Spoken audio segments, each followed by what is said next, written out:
فأنا ناصح لإخواني بالصدع بالحق تبيض وجوههم. السكوت في مسألة الحزبية يضرها، فاصدع بما تؤمر وأعرض عن المشركين. سلامي على دماج ورجالها والشيخ يحيى ودار العلم يا سعد بانيها. Bismillahirrahmanirrahim. Alhamdulillahi hamdan katsiran tayyiban mubarakan fihi kama yuhibbu rabbuna wa yardah. Asyhadu an la ilaha illallah wahdahu la syarika lah wa asyhadu anna Muhammadan abduhu wa rasuluh sallallahu alaihi wa ala alihi wa ashabihi wa man tabi'ahum bi ihsanin ila yaumiddin. Amma ba'd. Pertemuan yang lalu kita telah membahas tentang sebab yang ke-10 dari sebab ta'an terhadap perawi. Apa itu? Syukran. Su'ul hifdhi. Yang ta'an ini kembali kepada adalah atau kepada dhabt? Iqbal. Kepada dhabtur rawi. Kepada dhabtnya perawi. Nah, dan yang dimaksud dengan su'ul hifdhi apa? Badri.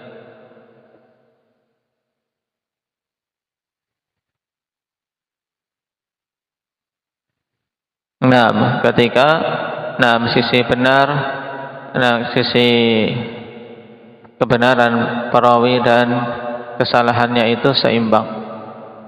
Nah, sehingga seorang tidak bisa merojihkan sisi benarnya dibandingkan sisi salahnya.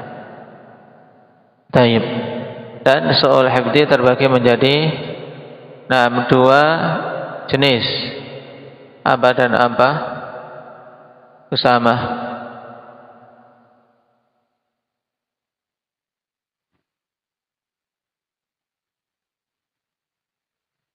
Yang pertama su'ul hifdhi, yang itu merupakan sifat lazim yang ada pada perawi.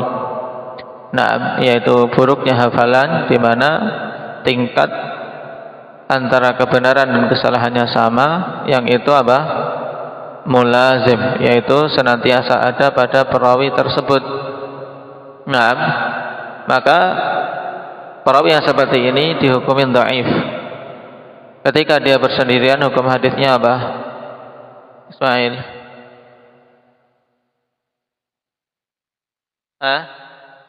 Hukum hadisnya apa? Ikhlas. Jangan ikut yang di kitab. Hukum hadisnya apa? Reva. Mungkar. Tayyib. Yang rajih penamaan hadisnya itu adalah apa? Adalah mungkar.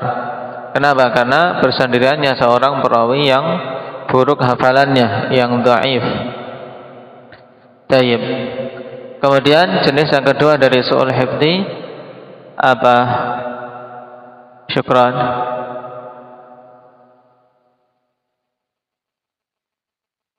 Kalau tadi yang su'ul hifdhi, buruk hafalan, merupakan sifat yang melekat padanya, memang hafalannya buruk. Sehingga perawi yang seperti itu dhaif. Yang kedua,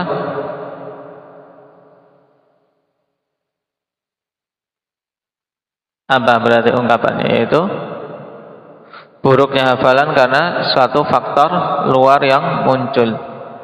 Tari'an 'ala rawi. Ungkapan in kana su'ul hifdhi tari'an 'ala rawi, maksudnya apa?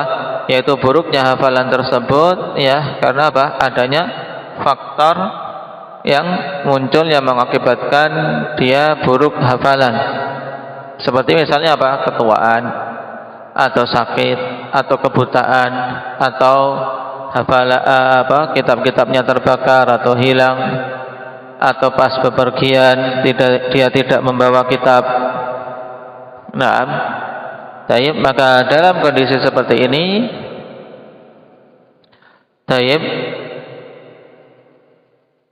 dia tidak bisa mengandalkan kepada hafalannya. Kalau diketahui pada kondisi-kondisi tersebut dia mengandalkan hafalannya, maka hadisnya bagaimana hukumnya? Iqbal. ketika ada hal-hal yang menjadikan hafalan buruk. Kok saat itu dia mengandalkan hafalannya saja, maka hadisnya tidak diterima, hadisnya lemah, dilemahkan. Taib.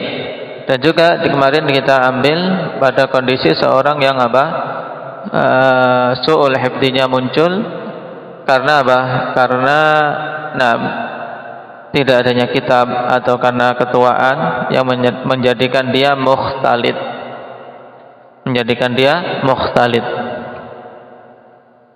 Taib, yaitu akalnya terganggu. Maka hukum hadisnya bagaimana perinciannya, Badri?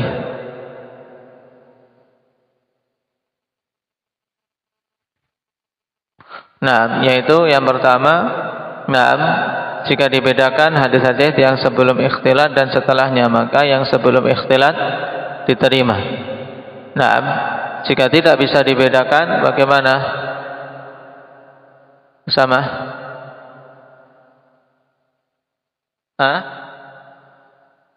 Tidak ditolak, tidak diterima. Apa namanya? Tawakkuf. Nah, ketika kita tidak bisa membedakan hadis ini sebelum atau setelah ikhtilat, maka kita tawakkuf. Taib. Dan untuk mengetahui ini hadis sebelum ikhtilat, yang itu setelah ikhtilat, nah tentunya tidak bisa bertanya kepada orangnya, ya kan? Karena dia saat itu sudah mengalami ikhtilat. Maka bagaimana kita tahu ini hadis sebelum dan sesudah ikhtilat? Ikhlas.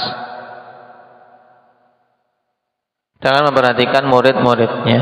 Taib. Bagaimana kondisi murid ini? Apakah meriwayatkan sebelum atau setelah? Taib. Sekarang kita masuk pada permasalahan mutaba'ah.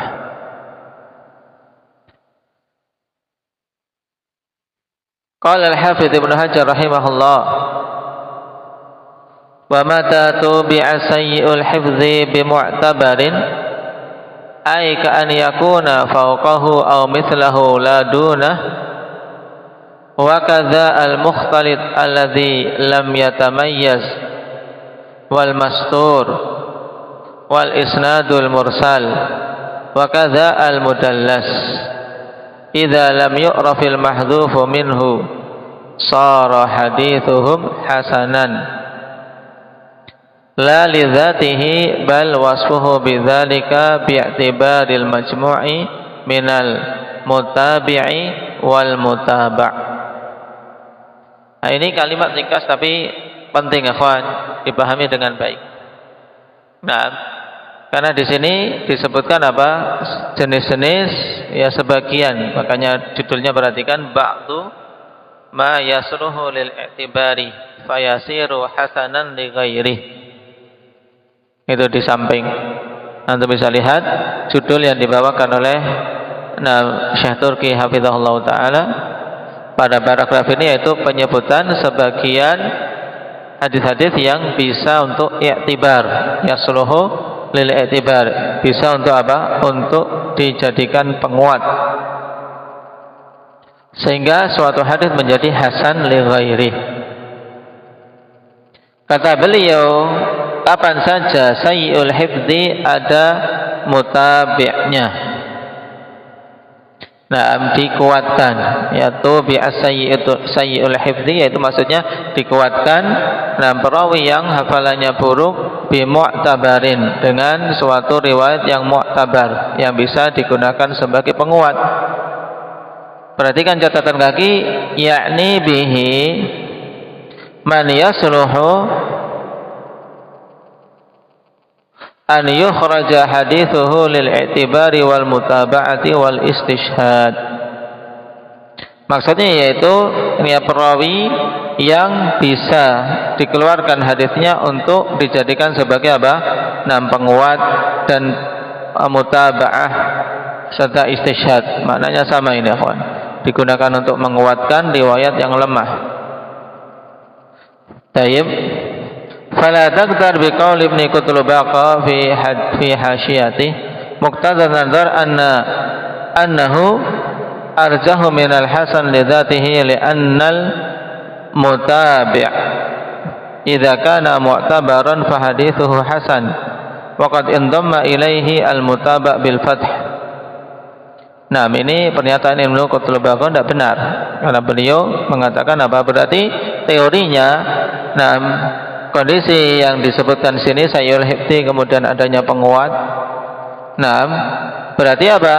Kondisinya lebih kuat daripada hasan lidzati. Kenapa? Karena di situ ada gabungan antara mutabi', nah, dengan apa? Mutaba'. Mutabi' sendiri hasan, sedangkan mutaba' itu yang lemah, maka jadinya lebih kuat. Ini tidak benar. Intinya kan sekarang yang kita ingin kuatkan yang ada sayyul hifdi padanya. Maka riwayat yang di situ ada sayyul hifdi, dhaifnya kan dhaif munjabir, dhaif yang masih bisa dikuatkan, masih bisa dinaikkan ke tingkatan hasan li ghairi. Nah, kapan saja dikuatkan dengan mu'tabar? Riwayat siapa saja mu'tabar, misalnya ka'an yakuna fawqahu. Nah, di mana yang dijadikan penguat itu riwayat perawi yang kondisinya di atasnya. Nah, hadis yang sahih misalnya, atau hasan lidzati. Aw mithlahu, atau sama, ya sama-sama sayyul hifdzi, sama-sama memiliki kelemahan, tapi kelemahan yang apa? Yang ringan. La dunah, bukan apa? Bukan kondisinya di bawahnya. Enggak boleh kalau lebih parah. Misalnya sayyul hifdzi mau dikuatkan dengan apa? Dengan muttaham bil kadzib. Ini bisa enggak, Ismail? Hah? Tidak bisa. Karena apa? Kondisinya di bawah sayyul hifdzi. Berarti kalau ingin menguatkan sayyul hifdzi harus mendatangkan apa?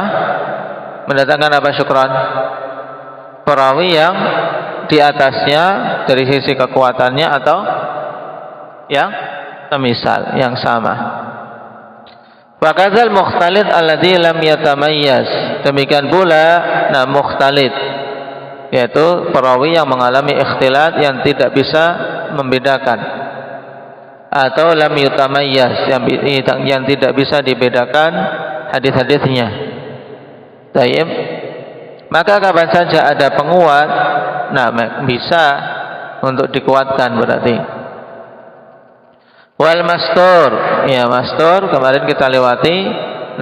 Kedudukan apa? Seorang perawi yang majhul, tapi apa?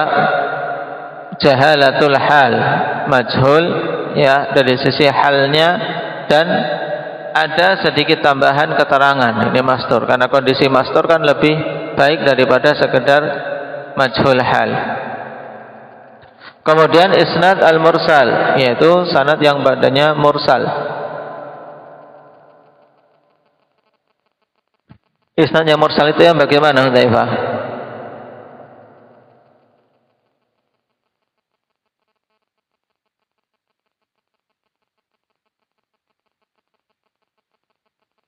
Nah, barang pengertiannya bagaimana hadis mursal?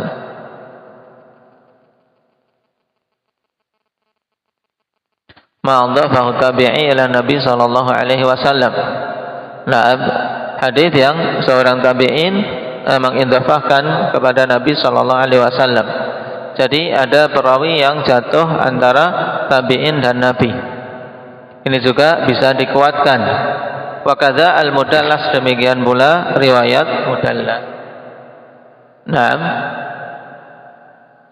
Idza lam yu'rafil mahdhufu minhu, apabila tidak diketahui siapa yang dihilangkan darinya.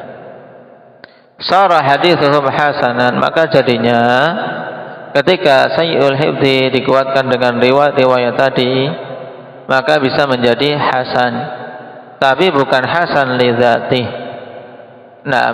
Terus apa? Bal wasfuhu bidzalika bi'tibaril majmu'i minal mutabi'i wal mutaba'. Tapi dia disifati dengan hasan, dengan memperhatikan apa gabungan dari mutabi' dan mutaba'.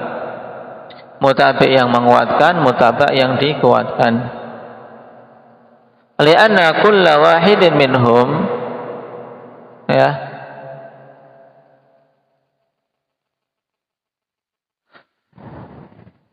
lianna kulla wahidin minhum ihtimala kauni riwayatihi sawaban.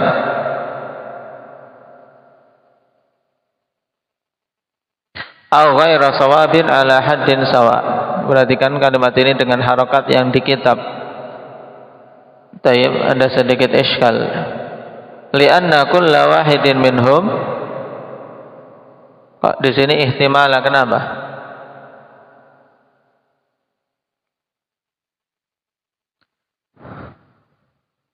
Kenapa Iqbal?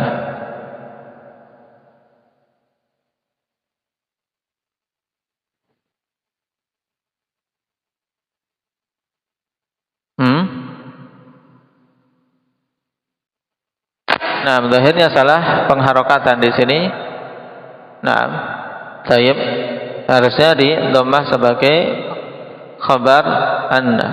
Li'anna kulla wahidin minhum ihtimalu kauni riwayatihi sawaban au ghaira sawabin ala haddin sawa. Dikarenakan masing-masing dari mereka itu ada kemungkinan kondisi riwayatnya benar atau tidak benar dengan apa? Dengan tingkatan yang sama.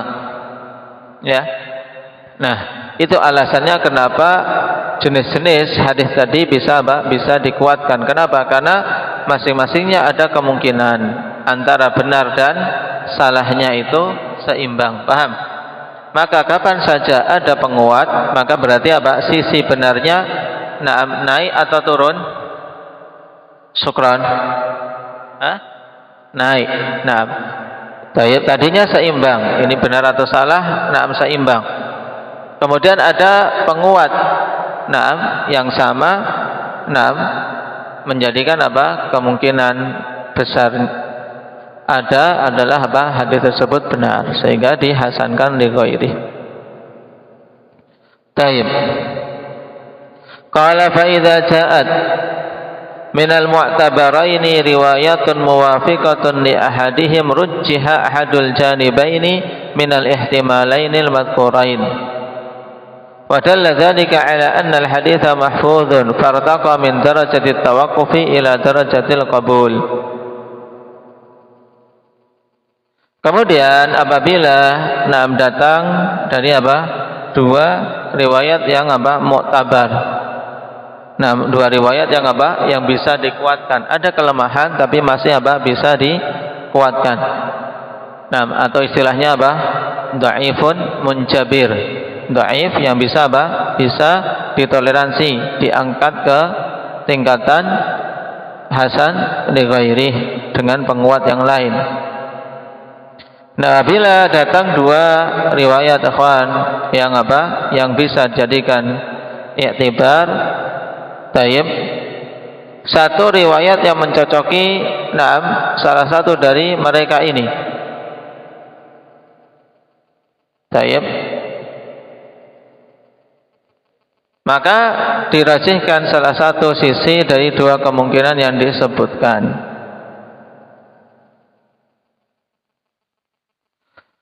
Kata mu'alliq, bihadza tawjihi saqata ma yuqal kaifa yanjabiru dha'ifu bi mutaba'atin dha'if wa yasiru hujjah ma annahu yushtaratu fi rawi kullin min as-sahihi wal hasan al-adalatu wat tawthiqu wa bayanu suquti. Tayyib.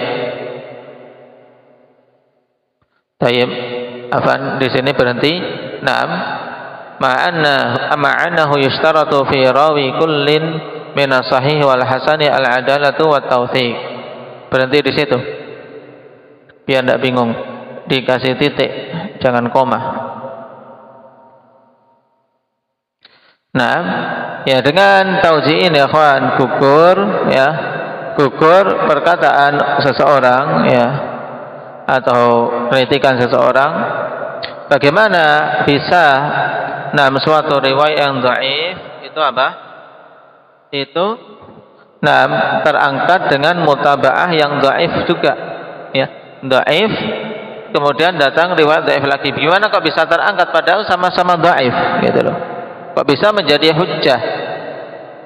Padahal dipersyaratkan pada perawi masing-masing, ya, perawi yang sahih dan yang hasan itu adalah apa?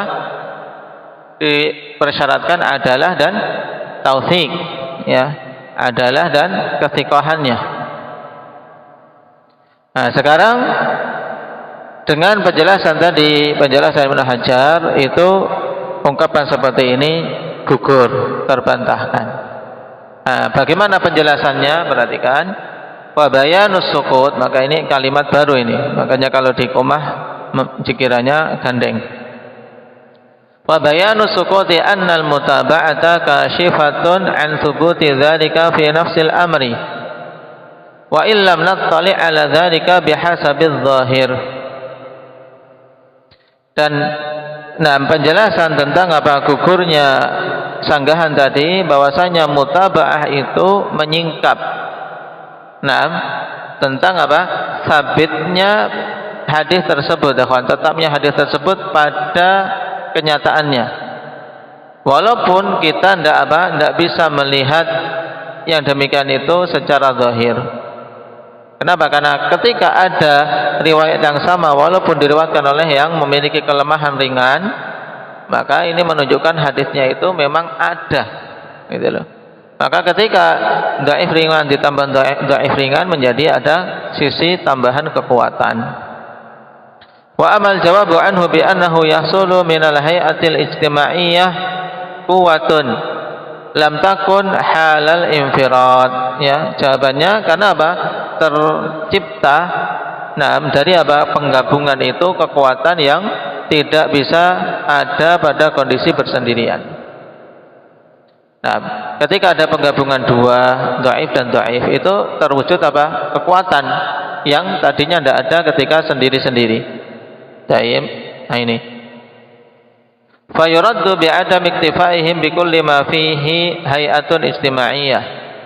Bal la budda an takuna tilkal hay'ah hasilatun bal la budda an takuna tilkal hay'atu hasilatan biwasitatin mu'tabar. Tapi tidak semua penggabungan, ya kawan. Jadi tidak semua penggabungan seperti ini.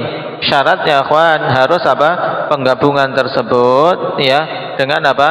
Dengan wasithah riwayat yang mu'tabar, yaitu riwayat yang bisa dikuatkan. Adapun riwayat yang kelemahannya parah, dhaifun jiddan, atau adanya muttaham bil kadzib, maka tidak bisa.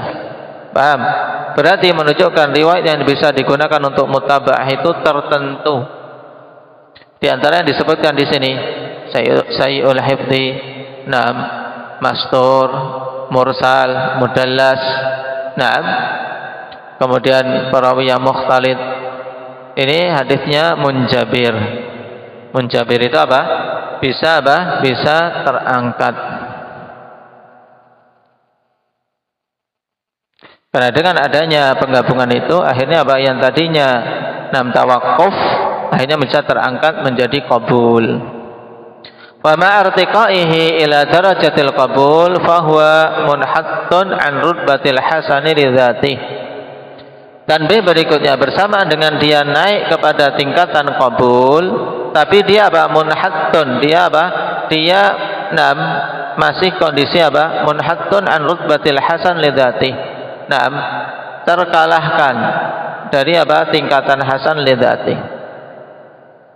Berarti dia terangkat ke tingkatan hasan, cuman di bawah hasan li dzati, maka dinamakan dengan hasan li ghairi. Wa rubbama tawaqqafa ba'dhum an itlaqi ismil hasan alaihi. Bahkan terkadang sebagian ulama hadis tawaqquf dari menamai hadis tersebut hasan. Taib. Dan ba'dhum la'allahu yuridu bihi Ibnu Daqiq al-Aid. Ibnu Daqiq al-Aid tawaqquf untuk menyebut ini sebagai hasan. Wa qad inqadha ma yata'allaqu bil matni min haitsul qabul war rad. Dan berarti kita telah selesai dari apa? Dari pembicaraan terkait matan dari sisi apa? Diterima dan ditolaknya. Taib, hadis bisa diterima kalau terpenuhi syarat-syaratnya yang telah kita lewati.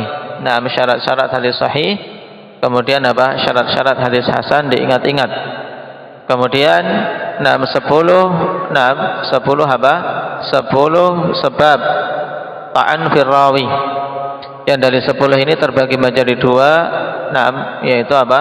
Ta'nun fil adalah, kemudian yang kedua ta'nun fil dhabt.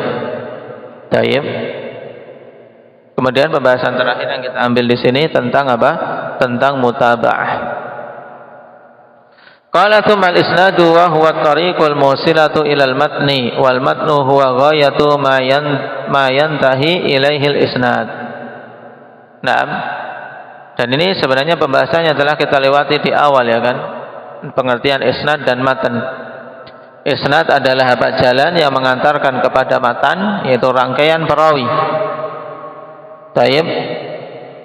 Maka dikatakan oleh Ibnu Abi Syarif di catatan kaki, perhatikan, qad marra awal al-kitab ta'riful isnad bi annahu hikayatu tariqil matan, penghikayatan jalan dari matan, wa huwa mukhalifun lima hahuna wa yattajihu an yuqal as-sanadu huwa tariqul musilu ila al-matni wa tilka tariq hiya riwayatuhu.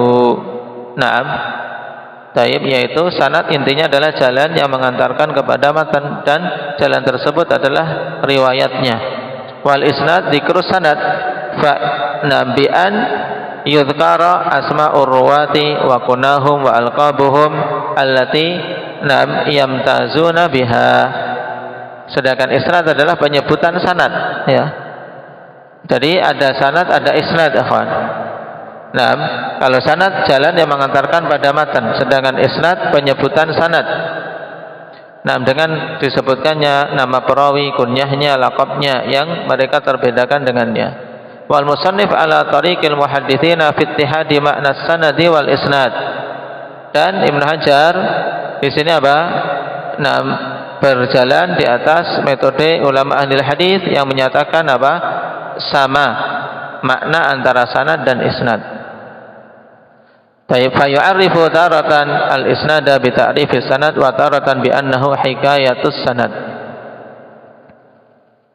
Sehingga terkadang ikhwan Ibnu Hajar memberikan pengertian isnad dengan pengertian sanad, dan terkadang mengatakan apa? Isnad itu adalah hikayat dari sanad. Jadi kalau mau dibedakan sekarang, jadi sebagian muhaditsin menyamakan isnad dan sanad. Nah, tapi kalau mau dibedakan sekarang, ya, sanad itu adalah apa? Tariq al-musil ilal matan, jalan yang mengantarkan kepada matan itu sanad. Sedangkan isnad yaitu apa? Menyebutkan sanad, yaitu menghikayatkan jalan tersebut, menghikayatkan jalan yang menyampaikan kita kepada matan. Itu isnad. Jadi jalannya sanad, kemudian penyebutan jalan itu namanya apa? Ismail? Isnad. Ini kalau mau dibedakan. Dan sebagiannya menyamakan, intinya ya sanad itu rentetan perawi yang menyampaikan kita kepada matan. Lalu al-matan itu apa? Wal matnu huwa ghayatu ma yantahi ilaihi al-isnad. Yang dimaksud dengan matan yaitu akhir yang isnad itu berhenti padanya, ya, tujuan, ghayah, akhir tujuan yang sanad itu berhenti padanya. Berarti isi dari hadis, minal kalam yang berupa perkataan. Berarti ini dipisah, minal kalam dipisah sehingga ketinggalan. Huwa ghayatu ma yantahi ilaihi al-isnadu minal kalam. Nah, ini sampai di sini pengertiannya. Yang dimaksud dengan matan adalah apa? Ghayah, ya. Tujuan akhir yang sanad itu berhenti yang berupa suatu kalam. Jadi intinya isi dari hadis itulah matan. Hadza ta'rif dzakarahu qablahu Ibnu Jama'ah fi al-Minhal ar-Rawi. Qala laqani fa in qulta al-muntahi ilaihi al-isnad yakunu qawlan wa yakunu fi'lan wa yakunu taqriran fa kana al-aula an yakuna minal marwi bukan minal kalam, ikhwan. Ini kata laqani. Kenapa? Karena akhir dari sanad itu terkadang berupa ucapan, terkadang berupa apa? perbuatan, terkadang berupa persetujuan, bukan berupa kalam semua. Maka lebih bagus untuk mengutarakan dengan apa? Ghayatu ma yantahi ilaihi al-isnad minal marwi. Bukan minal kalam tapi minal marwi. Nah, maka kata minal marwi antum tanda ini. Lebih bagus untuk digunakan di sini sebagai pengganti minal kalam. Qultu la syakka fil aulawiyah. Tidak syak kalau itu lebih utama al-madhkurah. Walakinnahu laisa khata'akan, tapi ungkapan al-hafidz bukan salah, ya. Wa ghayatul i'tidar annahu ghalabal qaul li kathratihi ala muqabilaihi. Dan puncak dari uzur yang diberikan kepada al-hafidz kenapa beliau mengungkapkan dengan minal kalam, ya. Kenapa? Karena memang hadis isinya apa? Kebanyakan berupa perkataan dibandingkan dua yang menjadi apa? Rivalnya, dua temannya, yaitu apa? Berupa fi'il atau takrir. Wa anna ghairal qauli la yurwa anhu sallallahu alaihi wasallam illa bilafdhin yadullu alaihi wa yuhka bihi.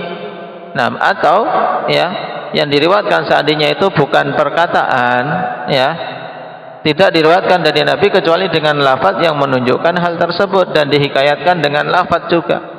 Fadzalikal lafdhu huwal kalam alladhi yantahi ilaihi al-isnad. Dan lafaz itu isinya adalah berupa kalam yang sanad tersebut berhenti padanya. Maka Ibn Abi Syarih mengatakan, qauluhu minal kalam tanbihun ala annal matna yatanawalul hadits an-nabawi wa ghairah. Tanbih di sini bahwasanya matan itu bisa apa? Bisa mencakup hadis nabawi atau yang lainnya, ka aqwalis sahabati wat tabi'in wal a'immati wal musannifin. Jadi intinya akhir dari sanad itu adalah apa? Matan, baik itu matannya hadis nabawi atau athar sahabi atau tabi'in dan seterusnya. Dan minal kalam karena apa? Ghalibnya berupa kalam. Walaupun yang dihikayatkan nanti berupa fi'il atau berupa takrir tetap sama dinamakan matan. Baik. Nah, kemudian dilihat dari sisi akhir dari sanad tersebut, terbagi hadis menjadi beberapa bagian. Wa huwa imma an yantahi ila Nabi sallallahu alaihi wasallam wa yaqtadi lafdhuhu imma tasrihan aw hukman annal manqula bidzalikal isnadi min qawlihi sallallahu alaihi wasallam aw min fi'lihi aw min taqririhi. Sekarang pembagian menjadi marfu dan mauquf, ikhwan. Sekarang diawali dengan hadis marfu. Nah, akhir dari sanad itu yang berupa matan kemungkinannya berhenti kepada Nabi. Dan lafadznya berkonsekuensi secara tasrih atau hukum. Tasrih secara tegas atau secara hukum bahwasanya yang dinukilkan dengan sanad tersebut adalah dari perkataan Nabi atau dari perbuatan Nabi atau dari persetujuan Nabi. Maka yang seperti ini dinamakan marfu. Ya, dinamakan hadis marfu.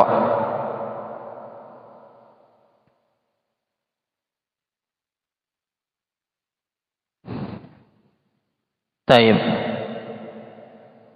Dan insyaallah tentang contoh-contoh yang marfu baik dengan qaul atau dengan fi'il atau dengan takrir kita ambil pada pertemuan yang akan datang. Berarti diingat-ingat dulu 10 sebab ta'an fi rawi, ya kawan, untuk kita murajaah pada pertemuan berikutnya. Naktahi bihadza walhamdulillah.